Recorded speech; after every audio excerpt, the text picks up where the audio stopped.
মুখ্যমন্ত্ৰীজনে একদম বাৰম্বাৰ কৈ আছে যে তেওঁ আধুনিক বোলে গুৱাহাটীৰ তেওঁ নিৰ্মাতা। আধুনিক গুৱাহাটীৰ নিৰ্মাতা হিমন্ত বিশ্ব শৰ্মাৰ দিনত আধুনিক গুৱাহাটী আটাইতকৈ বেছি ডাঙৰ কৃত্ৰিম বানপানী দেখিবলৈ পালো।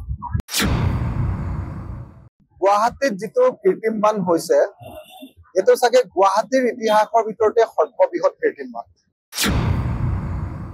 অভূতপূৰ্বভাৱে কৃত্ৰিম বানৰ কাৰণে তাৰ পিছৰ দিনটোত কৃত্ৰিম বানৰ পিছদিনা আজিৰ দিনটোত আজি গুৱাহাটী বন্ধ দিবলগীয়া পৰিস্থিতি হৈছে। হিমন্ত বিশ্ব শৰ্মাই নিশ্চিতভাৱে এইটো ৰেকৰ্ড কৰিছে। স্মাৰ্ট চিটি গুৱাহাটীত সন্ধিয়া 5 বজাত মানুহ ঘৰৰ পৰা ওলাই অফিচৰ পৰা ওলাই যায় আৰু ঘৰ পাবৰ কাৰণে সেই একেখন গুৱাহাটীত ৰাতিপুৱা 3 বজাতহে ঘৰ পায়। কিন্তু এইবাৰ গুৱাহাটী মহানগৰত কৰা কৃত্ৰিম বানপানীৰ ৰেকৰ্ডে তেওঁক আকৌ বিশ্বত তেওঁৰ নামটো খোদিত কৰি থৈ গ'ল। তাৰমানে গুৱাহাটীত যিটো কৃত্ৰিম বান হৈছে এইটো চাগে গুৱাহাটীৰ ইতিহাসৰ ভিতৰতে সৰ্ববৃহৎ কৃত্ৰিম বান। গুৱাহাটীখনক কৈছিলে যে স্মাৰ্ট চিটি কৰি দিব, স্মাৰ্ট চিটি বুলি ডিক্লেয়াৰ কৰি দিছিলে। বিজেপি হ'ল আটাইতকৈ পশ্চাৎপদ এটা ৰাজনৈতিক দল আৰু সেই দলটোৰ মুখতে আটাইতকৈ ডাঙৰ ডাঙৰ কথাবিলাক স্মাৰ্ট চিটিৰ নিচিনা শব্দবিলাক কেতিয়াও শুনা নাপায় বুলি আমি কৈ আছিলো। এতিয়া দেখা গ'ল যে স্মাৰ্ট চিটি গুৱাহাটীত সন্ধিয়া 5 বজাত মানুহ ঘৰৰ পৰা ওলাই অফিচৰ পৰা ওলাই যায় আৰু ঘৰ পাবৰ কাৰণে সেই একেখন গুৱাহাটীত ৰাতিপুৱা 3 বজাতহে ঘৰ পায়। এনেকুৱা পৰিস্থিতি আজি গুৱাহাটীত আজিৰ দিনটোত চলিছে। গুৱাহাটীৰ মানুহৰ যিটো অৱস্থা যে অভূতপূৰ্বভাৱে কৃত্ৰিম বানৰ কাৰণে তাৰ পিছৰ দিনটোত কৃত্ৰিম বানৰ পিছদিনা আজিৰ দিনটোত আজি গুৱাহাটী বন্ধ দিবলগীয়া পৰিস্থিতি হৈছে। হিমন্ত বিশ্ব শৰ্মাই নিশ্চিতভাৱে এইটো ৰেকৰ্ড কৰিছে। হিমন্ত বিশ্ব শৰ্মাৰ ৰেকৰ্ডৰ এইটো সময় সীমা সংখ্যা নাই। তেওঁকতো অনবৰতে ৰেকৰ্ড কৰিবলৈ লাগে। আপোনালোকে জানে তেওঁ কেতিয়াবা গছপুলি লৈ ৰেকৰ্ড কৰিবলৈ লাগে। তেওঁ অনবৰতে তেওঁ ৰেকৰ্ড কৰাটো বিহু পাতি তেওঁ ৰেকৰ্ড কৰিবলৈ লাগে। বিশ্ব ৰেকৰ্ড কৰিবৰ কাৰণে তেওঁ অত্যন্ত আগ্ৰহ। কিন্তু এইবাৰ গুৱাহাটী মহানগৰত কৰা কৃত্ৰিম বানপানীৰ ৰেকৰ্ডে তেওঁক আকৌ বিশ্বত তেওঁৰ নামটো খোদিত কৰি থৈ গ'ল। মুখ্যমন্ত্ৰীজনে একদম বাৰম্বাৰ কৈ আছে যে তেওঁ আধুনিক বোলে গুৱাহাটীৰ তেওঁ নিৰ্মাতা। আধুনিক গুৱাহাটীৰ নিৰ্মাতা হিমন্ত বিশ্ব শৰ্মাৰ দিনত আধুনিক গুৱাহাটী আটাইতকৈ বেছি ডাঙৰ কৃত্ৰিম বানপানী দেখিবলৈ পালো।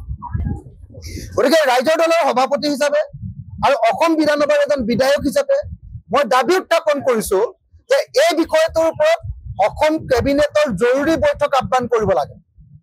গুৱাহাটী মহানগৰ আৰু ডিব্ৰুগড় মহানগৰকে ধৰি আমাৰ শিৱসাগৰকে ধৰি গোটেই মহানগৰবিলাকৰ কৃত্ৰিম বানপানী কেনেকৈ ৰোধ কৰিব পাৰে তাৰ ওপৰত অসম চৰকাৰৰ জৰুৰী কেবিনেট বৈঠক এখন বহাটো জৰুৰী আৰু তাত সকলো মহানগৰ কৃত্ৰিম বানপানীৰ পৰা ৰোধ কৰিবৰ কাৰণে বিশেষ ব্যৱস্থা গ্ৰহণ কৰিবৰ কাৰণে আঁচনি ল'বৰ কাৰণে সিদ্ধান্ত ল'ব লাগে।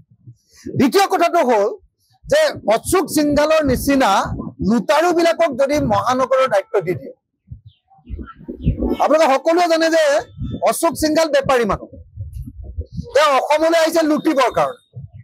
সেই লুটাৰুজনক যেতিয়া গুৱাহাটী মহানগৰৰ মন্ত্ৰী পাতি দিয়ে তেতিয়াহ'লে আৰু উদ্যোগ ভেটাৰখীয়া পতাৰ বাহিৰেতো বেলেগ একো নহ'ল।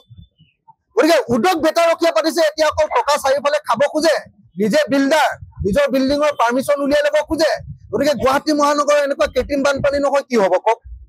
সেইকাৰণে অনতি বিলম্বে মই ভাবো যে অশোক সিংঘালে পদত্যাগ কৰিব লাগে গুৱাহাটী মহানগৰৰ এই দুৰৱস্থাৰ কাৰণে। তৃতীয় কথাটো হ'ল মই অসম চৰকাৰক দাবী উত্থাপন কৰিছো যে গুৱাহাটী মহানগৰ আৰু অসমৰ কৃত্ৰিম বানপানীৰ কাৰণে নগৰবিলাকৰ কৃত্ৰিম বানপানীৰ কাৰণে অসম বিধানসভাৰ বিশেষ অধিৱেশন এখন আয়োজন কৰিব লাগে। যি অধিৱেশনত আমাৰ প্ৰত্যেকজন বিধায়কে কিয় এই কৃত্ৰিম বানপানী হৈছে তাৰ ওপৰত বক্তব্য দাঙি ধৰিব আৰু য'ত অসম চৰকাৰে কৃত্ৰিম বানপানী ৰোধ কৰিবৰ কাৰণে আঁচনি গ্ৰহণ কৰিম বুলি ঘোষণা কৰিব। মই আশা কৰো এইকেইটা কাৰ্য ব্যৱস্থাৰ জৰিয়তে অচিৰে গুৱাহাটী মহানগৰক কৃত্ৰিম বানপানীৰ পৰা ৰক্ষা কৰিবৰ কাৰণে অসম চৰকাৰে ব্যৱস্থা গ্ৰহণ কৰিব। যিকোনো খবৰৰ বাবে যোগাযোগ কৰক 7099017330 আৰু 7099017110 নম্বৰত।